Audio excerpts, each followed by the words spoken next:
There's just been a shocking revelation from federal authorities regarding a highly private and scandalous video involving none other than Jay-Z and Beyoncé, reportedly taken during a wild party hosted by Diddy. Apparently, during a Homeland Security raid on Diddy's properties, some rather intriguing discoveries were made, including compromising footage featuring numerous beloved celebrities caught in scandalous situations. Speculation is rife that Diddy intentionally leaked this footage to authorities as a form of revenge against the Carters, allegedly due to their perceived lack of support during his legal battles. It seems he's on a mission to embarrass them at any cost. Adding fuel to the fire, an unsettling audio clip allegedly featuring Meek Mill and Diddy has surfaced, courtesy of Diddy's former bodyguard. What really happened at Diddy's mansion involving Beyoncé has now come to light, and the courtroom was visibly stunned. The judge just revealed key details that her team reportedly tried to keep private, but the information is now public. From behind-the-scenes footage to surprising evidence, these revelations are challenging what many believe to be true. This isn't just speculation, it's a serious legal matter that could have a lasting impact on her public image. Stay tuned, because the developments are far from over. How you feel about what Jay-Z is being accused of? Terrible accusation. I think what's iller is how people are reacting to the accusation. Like they putting them through the ringer. And I've never seen them do that before. So that's the thing. Like usually things get brushed under the rug with him. And I've been accused of shit that I haven't done before. And people don't scrutinize. I didn't get as scrutinized as he's getting. So I'm like, it's just odd to see him in that, getting looked at in that way by white people, like Jay does, yeah, like I hope that shit didn't happen, but I'm like, damn, they turned the world real, like people on a certain level have been fucking with him a certain way where he couldn't do no wrong for like 25 years straight. This is the first time he's not getting a pass with white media, like he can control black media because a lot of them either work or do business with him, but like, drink champs can't get him out of this one, and neither can Charlemagne, because those are the guys that hold him down no matter what he does anyway. So he got to get to People Magazine and Entertainment Tonight right now, because they on his head. But the question is why? Like why now? What was expected to be a routine day in court, testimonies, updates, and the steady unfolding of the Diddy case took a dramatic turn. In front of the jury, media, and Beyoncé's legal team, the judge revealed a surprising detail that no one anticipated. Allegations surfaced about Beyoncé's involvement at one of Diddy's well-known private mansion events, and the courtroom reacted immediately. Though the actions weren't illegal, the new information painted a picture that conflicted with Beyoncé's previous testimony and public image. According to reports, the judge presented the evidence calmly and clearly, stating that it significantly expanded her role in the incident. Jurors were visibly affected, with some reportedly shaking their heads. One legal analyst commented, "You could feel the mood shift. Beyoncé was no longer just a high-profile witness. She had become part of the story."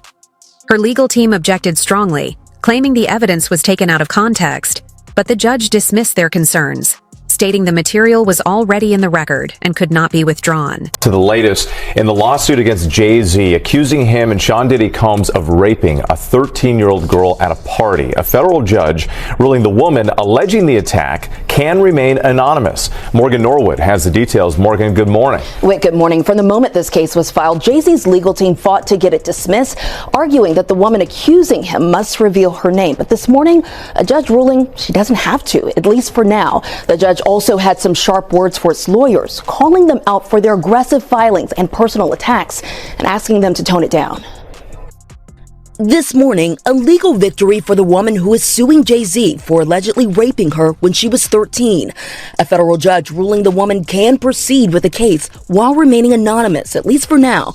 But the judge also chastising the lawyers representing Jay-Z, accusing them of trying to fast-track the judicial process by repeatedly filing motions to reveal the identity of the Jane Doe to have the case dismissed. The judge writing in a 5-page brief that the Carters' lawyers' relentless filing of combative motions containing inflammatory language and ad hominem attacks is inappropriate, a waste of judicial resources, and a tactic unlikely to benefit his client.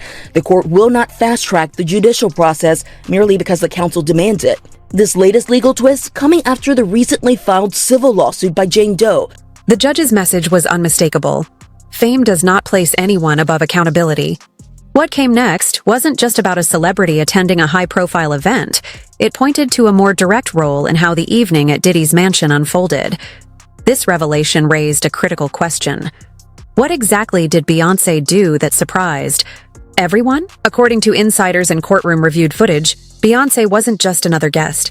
She was actively involved in overseeing parts of the event. Verified video with accurate timestamps reportedly showed her giving direction to event staff, managing VIP check-ins, and even making adjustments to certain security procedures. That last point caught immediate attention, especially given how central security concerns have become in the ongoing investigation. But the surprises didn't end there. But tell me, man, why do you believe that Jay and Puffy is close, even though Jay's lawyer came out and said they're not? Because Jay-Z and Puff was given an assignment. And that was to destroy East Coast rap. And what I mean by that, and I know people gonna be like, yo, Gene is out of his mind and everything like that.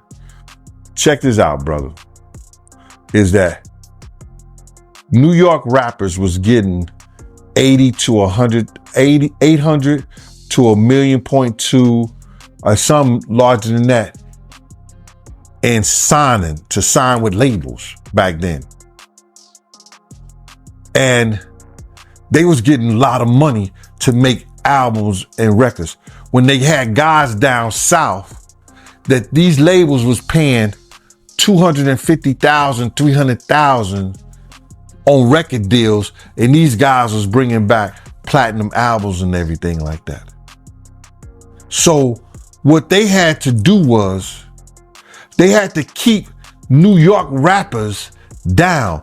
That's one reason, other than the Irv Gotti shit that 50 was going through and the poison they was putting in about 50, he had to go elsewhere to California or with Jay and not with Dre and Eminem to get a deal. Footage presented in court showed Beyoncé inside a private room with Diddy just minutes before an incident now under legal review reportedly took place.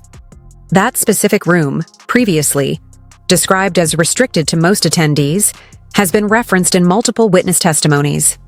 Beyoncé's presence there at that exact time is seen as a major shift in the case's narrative. One source close to the investigation told reporters, she wasn't just another guest passing through. She had access and influence. Reports also indicate she remained at the event significantly longer than most other celebrity attendees. Combined with earlier footage showing her coordinating logistics behind the scenes, her extended presence suggests this was more than a casual appearance. It points to a deeper level of involvement in how the event was managed. Sean Diddy Combs is about to face off in the biggest trial of his life, from those freak-offs to those RICO charges. There's a lot going on in this case, and a lot of witnesses will also be taking the stand. But here to break down the very latest, I want to bring into the conversation legal analyst Nima Rahmani.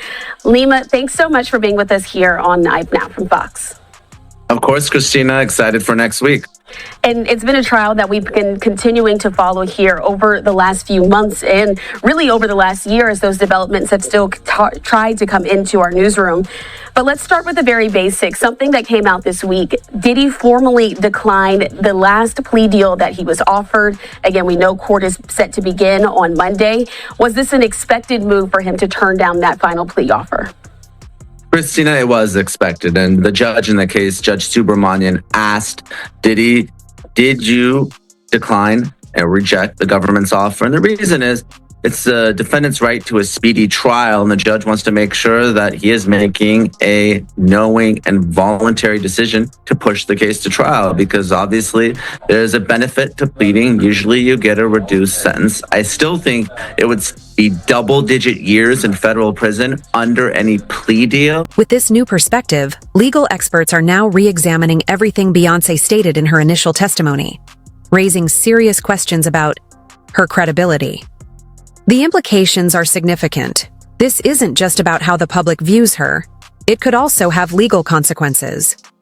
Previously, under oath, Beyoncé clearly stated that she was merely a guest at Diddy's event with no further involvement. But the newly revealed footage appears to contradict that account, suggesting a more active role. If proven accurate, this development could directly challenge the accuracy of her sworn statements and potentially impact the course of the case. New developments within the past couple hours in the Sean Diddy Combs case. Defense attorneys are requesting he be released on bail and placed on home confinement. Eyewitness News reporter Annabelle Munoz is here with more on a ruling expected in a matter of days that could lead to his release. It certainly could, Philip and Ellen, and this is Combs' third request for bail. Two judges have shut down previous efforts, saying there's enough evidence he's a danger to the community to obstruct justice and intimidate witnesses. Today, his attorneys made another case for home confinement.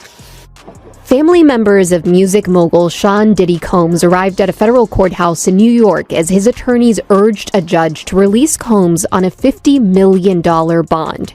They argued Combs should be placed on home confinement in a 3-bedroom New York City apartment under 24/7 monitoring by full-time security.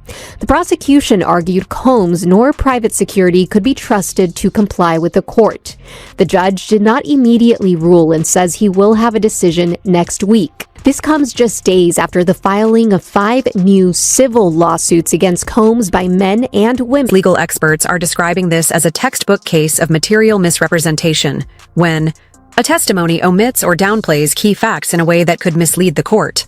And when the person giving that testimony is someone like Beyoncé, known for being meticulous and highly controlled, the court is likely to take it very seriously.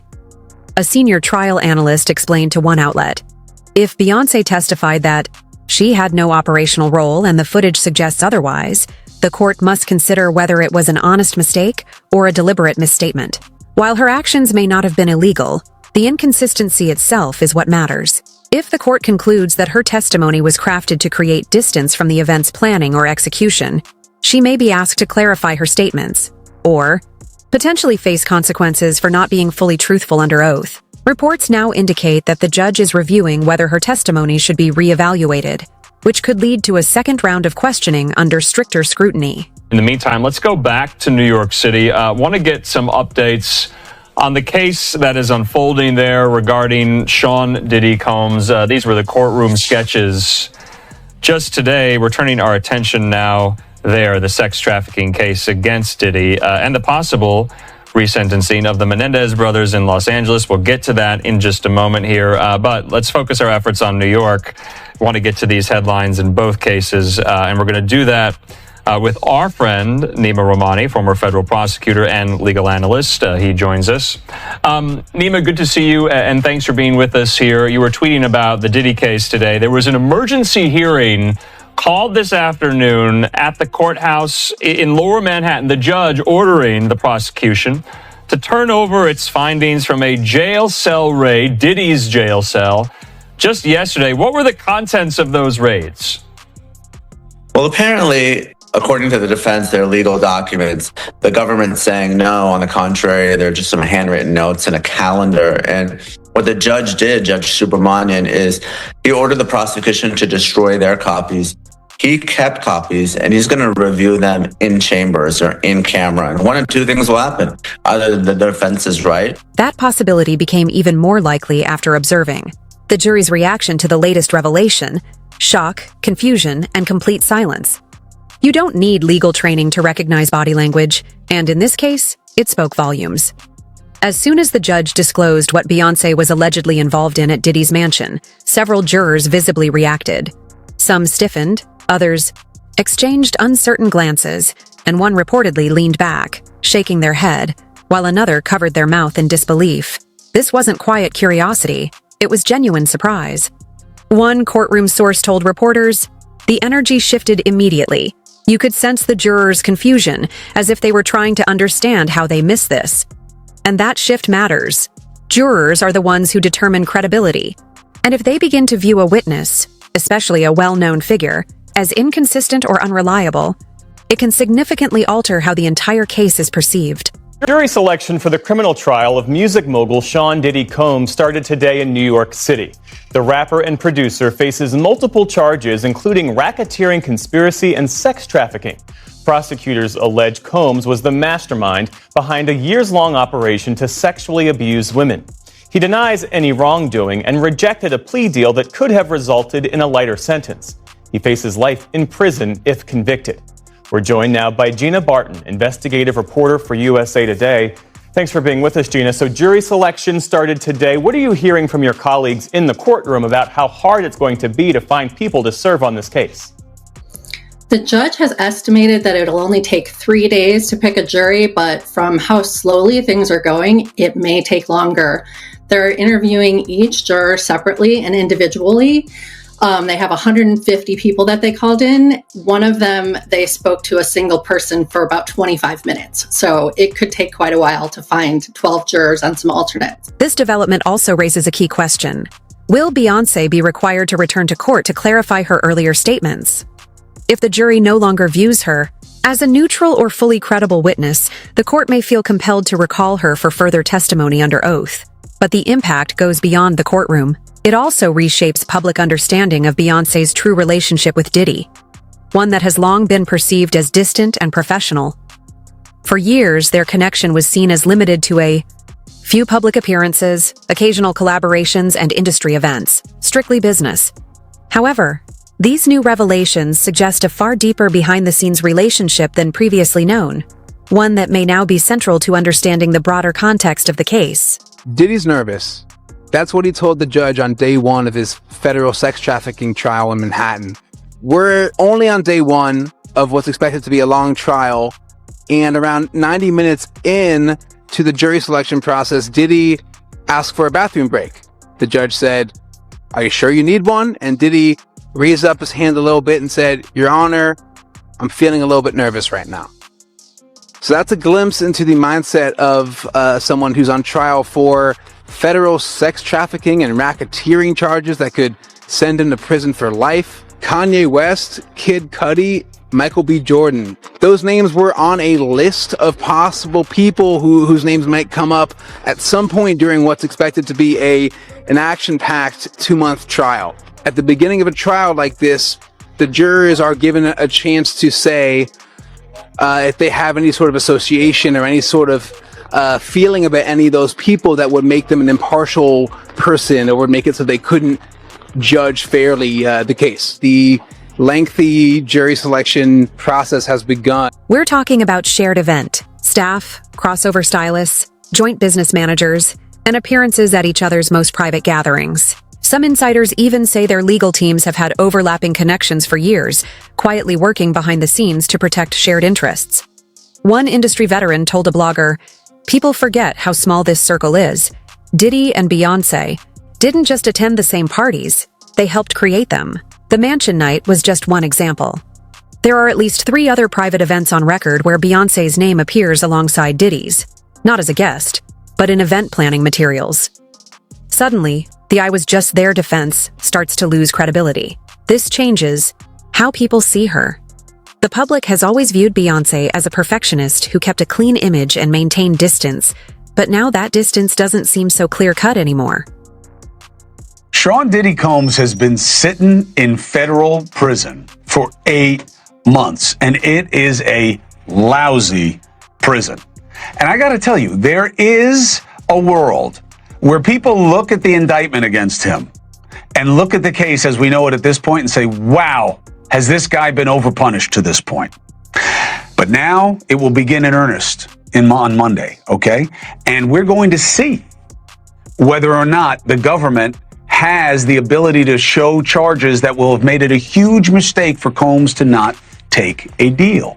Now, what's he charged with? Sex trafficking, racketeering, conspiracy, transportation to engage in prostitution. Now, I got to tell you, most of those are implication crimes, meaning that they're going to say, well, we can't get you specifically for this thing, but we know you were part of this enterprise that was doing this thing.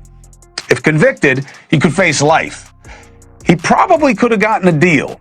He didn't want a deal. While Beyoncé's involvement may not be criminal, it does break through the carefully maintained layer of privacy and control she has built over the years. Now, the court, the media, and the public are all eager to understand the full extent of this connection and what other information might still come to light. When the new footage and witness statements were introduced in court, Beyoncé's legal team responded quickly, objecting on grounds that the evidence was irrelevant, misleading, and prejudicial. However, the judge was firm, emphasizing that if the material provides a more accurate understanding of the events that night, it deserves to be considered as part of the case. Day 2 of jury selection in his sex trafficking and racketeering case. We're getting a look this morning at some of the questions jurors are being asked. Chief Investigative Correspondent Aaron Katursky is right there at the courthouse for us. Aaron, good morning. Good morning, Whit. No juror has been seated here so far, and jury selection has made Sean Combs a little bit nervous. This morning, day 2 of jury selection in the racketeering and sex trafficking trial of Sean Combs, seen in court with graying hair. Federal prosecutors are trying to prove Combs used his power, wealth, and fame to force women into drug-fueled orgies he called freak-offs and then threaten them into silence. The jury questionnaire warning potential jurors there may be evidence of sexually explicit videos, photographs, and language. Many prospective jurors said they had heard of the case and this potentially damning evidence. Video first obtained by CNN showing Combs knocking then-girlfriend Cassie Ventura to the floor of a Los Angeles hotel in 2016 and kicking and dragging her. It was upsetting to watch, one woman told the judge, but I don't know the full story, so I can listen to the facts. Many prospective jurors said they recognized the names of other celebrities that might come up at trial. Several potential jurors knew of Combs' cultural significance.